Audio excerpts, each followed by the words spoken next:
Prior to beginning the activity, please be sure to review the faculty information and disclosure statements, as well as the learning objectives. After listening to the activity, complete the post-test by clicking the Earn Credit link in the episode description. Downloadable slides and resources are also available. The following presentation is copyrighted by Medscape. No use, broadcast, or recording of this presentation or any part thereof is permitted without the written authorization of Medscape. The following presentation is part of a certified educational activity provided by Medscape Education and supported by an independent medical educational grant from Regeneron Pharmaceuticals, Inc. and Sanofi.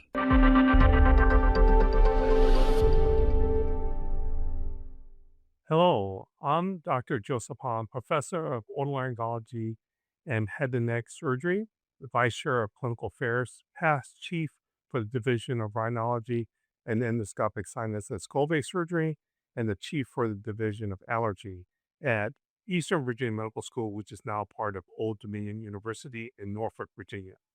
Welcome to this program titled Chronic Rhinosinusitis with Nasal Polyp, Reimagined, Bridging Surgery and Biologics to Improve Patient Outcomes.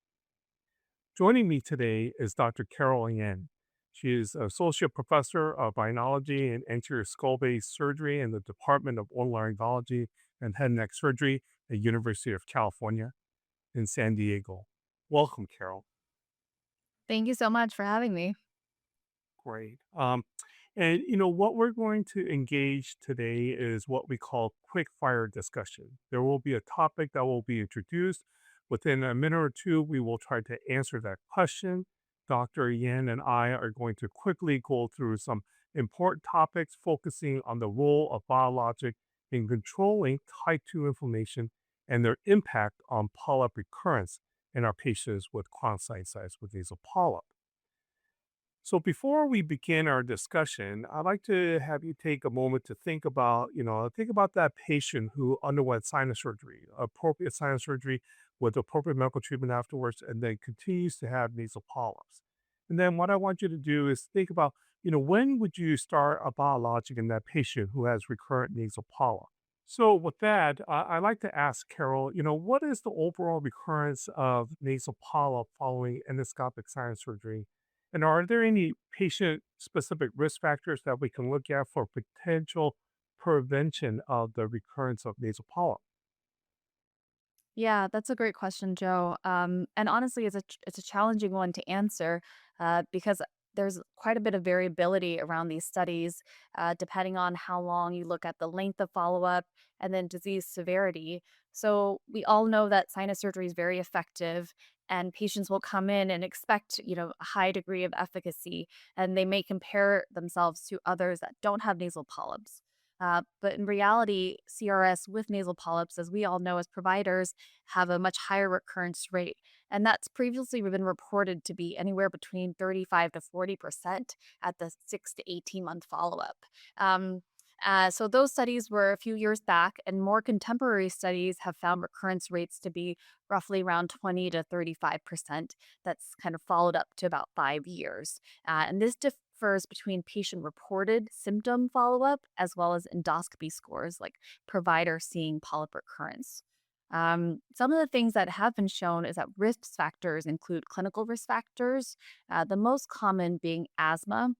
Asthma itself, as a concurrent disease morbidity, has a significant risk factor for polyp recurrence.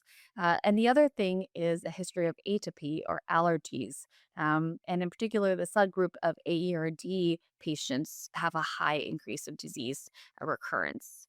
And other things to consider might be patient anatomy. They've shown that having polyps in the frontal sinus predisposes you for disease recurrence in polyps. And then from a pathophysiology standpoint, really understanding the severity of type 2 inflammation and looking at the high tissue and blood eosinophilia has been linked to higher disease recurrence rates. Wonderful. Thank you, Carol. So I'm going to throw one back at you, Joe. So let's dig deeper into the pathophysiology of CRS with nasal polyps. Can you just describe to our audience, what are the key immunologic pathways that underlie CRS with nasal polyps, and how do they relate to polyp recurrence? Yeah, and I think that's such an important question because if you don't understand what's causing the nasal polyp or the inflammation that's associated with nasal polyp, you're not going to be able to appropriately take care of these patients. So I think historically, a lot of people think the allergy or the type Th2 was causing the nasal polyp, but now we're starting to understand that it doesn't have to be allergy. It can be any type of irritants, whether it's bacteria, viruses, or parasites.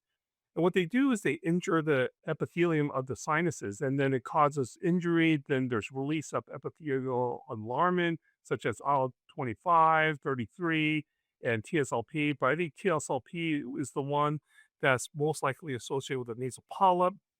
And then these epithelial alarmins activate ILC2, innate lymphoid cell C2, and then that causes more downstream inflammation, such as release of IL-4, IL-5, and IL-13. And we know that IL-5 and eosinophils kind of go together. We know 13 is responsible for mucus production, globular hyperplasia, introduction of the eosinophils into the tissue. And we know the IL-4 does do the class switching for the B cell. And so with the downstream inflammation, it causes a lot of inflammation subepithelial and then causes the polyps to form. So now that we understand some of the mechanism of the inflammation that's associated with chronic sinusitis with nasal polyp, we've been able to identify key cytokines or different factors that are responsible for nasal polyps. So then biologics have been formed to treat these nasal polyps. So, Carol, what biologics are available for our patients with chronic sinusitis with nasal polyps? Yeah, so as of today, there are three FDA approved biologics for CRS with nasal polyps. Uh, that includes omalizumab, which targets IgE. It's approved for patients who have inadequate response to nasal corticosteroids, and it's approved for 18 and older. The second one is mepolizumab, which is anti-IL-5, which you mentioned with downstream pathways of the inflammatory response. And again, similarly, it's approved for 18 years and older. And then the third one is dupilumab, which is anti-IL-4 receptor alpha, and that is approved for now 12 and over.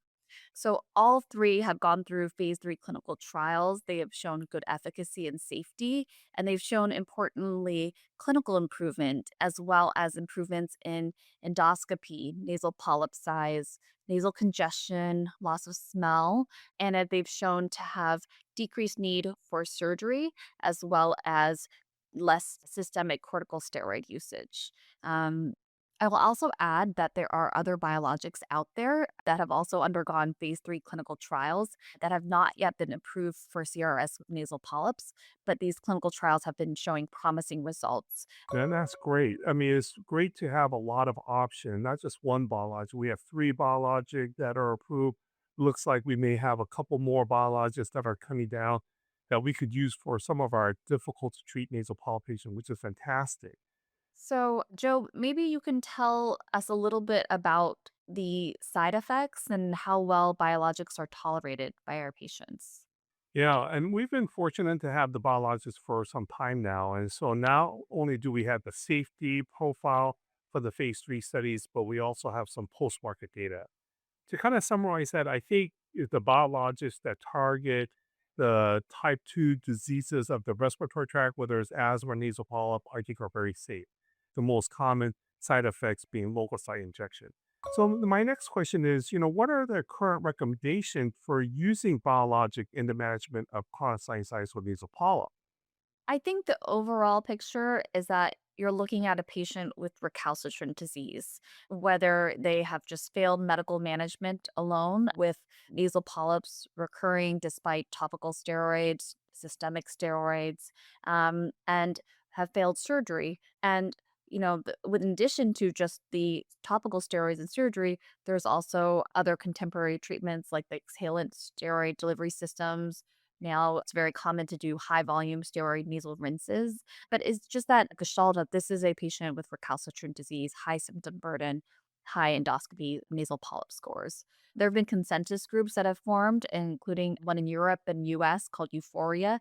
And back in 2019, 2020, this group developed a consensus of 5 criteria that looked at evidence of type 2 nasal inflammation, use of systemic corticosteroids and contraindication to steroids, high symptom burdens using SNOT 22 scores of greater than 40, smell loss, and then diagnosis of comorbid asthma. So, with these 5 criteria, this consensus group said that if you have undergone sinus surgery, you have bilateral polyps, you need to have at least 3 of those criteria to really meet the indications of biologics. And then for those who cannot undergo surgery or wish to not undergo surgery, they actually ask for 4 of those criteria to meet the indication for biologics. No, I think that's great. It's nice that you are able to kind of go over the different metrics that people can use. And basically, I think what we're trying to define are people who are uncontrolled with medical treatment or have really severe nasal polyps that are not being managed well with medical treatment. So we're looking at uncontrolled or severe nasal polyps. So, what about you? Are there types of, indications when you would consider biologics on the earlier side? I mentioned a lot about surgery up front, and certainly the consensus guidelines say that surgery was one of the, first treatment lines prior to considering a biologic. But are there other indications that you would consider biologic for a patient earlier? So, Carol, I think that's a great question. The cardiologists have done a really good job at detecting who's going to have coronary artery disease so they can have earlier intervention. The pulmonologists have also now done studies looking at what are the risk factors for patients who are going to have asthma that are going to need biologic 10 or 20 years on the road. And for them, it was FENO or blood eosinophils. Now, ENTs, the otolaryngologists, we haven't done the research as well, but I think there are certain factors that we are starting to realize that biologics may be uh, needed after surgery. So one factor was the one that you talked about, asthma. So we know that people with asthma and nasal polyp, these patients have more of a systemic inflammation and they have more severe inflammation. So even with sinus surgery, appropriate sinus surgery and medical treatment afterwards, which usually includes topical steroids, we know that these patients usually have the polyps come back. Another one is, I think, not surprisingly, I think everybody would realize is patients with aspirin triad. That also goes by ARD or aspirin is aspirated respiratory disease. In Europe, they call it NSAID ERD. And we know these patients are probably the most severe nasal polyp. And I think there's one group of patients that I think are under diagnosed and not thought of very often. And these are patients that I would say are EGPA or eosinophilic granulomatous polyangiitis patients. These, in my practice, are the most severe patients. And I think and most people aren't thinking about it, but I would say if you want to diagnose these patients or look for them, these are patients who are usually severe asthma, nasal polyp, and if you have a high blood eosinophils greater than 1,000, these are the patients you should be very suspicious of having EGPA. Yeah, that's a really good point. And definitely a select patient group that I have to admit I don't often work up as well myself, but in recalcitrant disease should always be at the back of our minds. So, Carol, so now that, if you're thinking that you want to put a patient on a biologic, how do you have that discussion with the patient? Yeah, that's a great question. I definitely am bringing up biologics as a conversation point with them from the start, to be honest, even when they first walk in through the door with CRS with nasal polyposis. So, it is such a game changer in our field that I think that it's part of a continuation of counseling, whether I end up being the one to prescribe the biologic myself as an otolaryngologist or I refer them to an allergist partner who will prescribe them. I think it's important to hear it from a surgeon standpoint as well. So, you know, I look for the patients who I know, like you just mentioned, have a high likelihood of needing a biologic. Those who on surgical pathology show that high tissue eosinophilia or they have a high serum IgE level that's through the roof.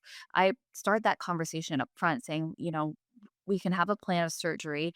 And, maybe surgery would be very reasonable for you up front, but there is a good chance that you will need a biologic, for disease recurrent prevention or at the time of recurrence. And then specifically also those with asthma, like you mentioned. And I set the patient expectations because they all want to know when they can expect improvement. And so, our clinical trials from these biologics have shown some amount of early improvement. The dupilumab clinical trial showed it as early as 2 weeks for nasal congestion. For mepolizumab and omalizumab, most of the symptoms started to improve at 4 weeks or later. And so really it's the 8 to 12-week period to expect the improvement patients and that decrease of polyps and the return of sense of smell. And that's sustained on to that 52-week period of the follow-up of the study. And I tell patients, overall response rate we can expect is 60 to 70% around at 24 weeks. And about on the flip side, about 30 to 40% have minimal or no response to biologics. So, with that all being said, some patients with shared decision making elect to undergo surgery and want to have that further discussion of biologics later on, and some know that they're interested in it up front. Um, the other part of it, importantly, the cost of the biologics, which can pose barriers for the patient and the healthcare system. We are fortunate that many insurances approve the biologics that are more widespread. So I definitely talk to my patients that this is a long-term disease process, and even then, if they're successfully on a biologic, that it's important to follow up with ENT and their otolaryngologist to reassess their kind of symptoms and also reassess, importantly, their endoscopy. I think one thing that I think you said, which is so important, is setting expectations for your patient. A lot of these patients with nasal polyp, they'll come in and you have to set the expectation of what they were need and how long they were needed. And I think that expectation is so important for patients. Exactly. Yeah. And I think also one thing to add is that, a lot of patients expect that surgery is the one and done cure.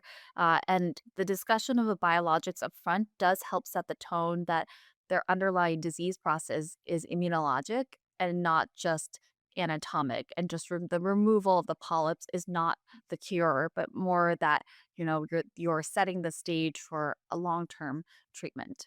So. Absolutely.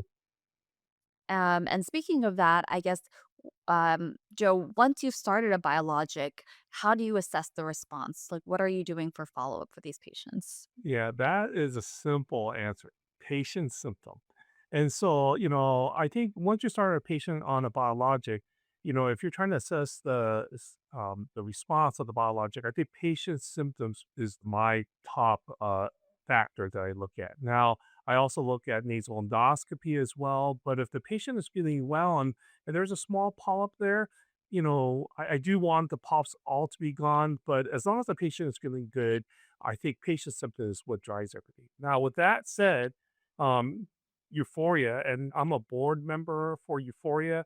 And what we did was we wanted to kind of come up with measures that physicians and healthcare providers can, look at to say, okay, are they responding and are there objective things that we can do to assess whether or not the patients are really responding or not? And so we looked at things that were endpoints in the clinical studies like nasal polyp score, use of systemic steroids, improving patients' quality of life, like the SNOT-22 or the VAS score. And we know the biologic improves the sense of smell, and that's been an important symptom that patients want, and impact the comorbidities that the patient has. So those are the five criteria that we have, and based on the response, and like you said, we can look at them at 3 to 4 weeks. Sometimes people look at 6 months. Some people wait a year. But I would say between 3 to 6 months, you want to assess whether or not they're having a response, and then at that time, kind of reassess, decide what to do. So, Carol, thank you for being with me today for this great discussion. To summarize some of the key points, one, I think we realize that chronic sinusitis with nasal polyp is a chronic disease. Despite appropriate medical treatment and surgery, some of these patients will have polyps come back, and I think biologic is a good option for these patients. Number two, not all nasal polyps are the same. There are different types of nasal polyp. And I think to understand the level of recurrence, we have to understand what's driving the nasal polyp. We know that it's primarily type 2 inflammation, but sometimes we can look at biomarkers like blood eosinophils or the level of atopy or asthma to predict whether or not the polyps will come back.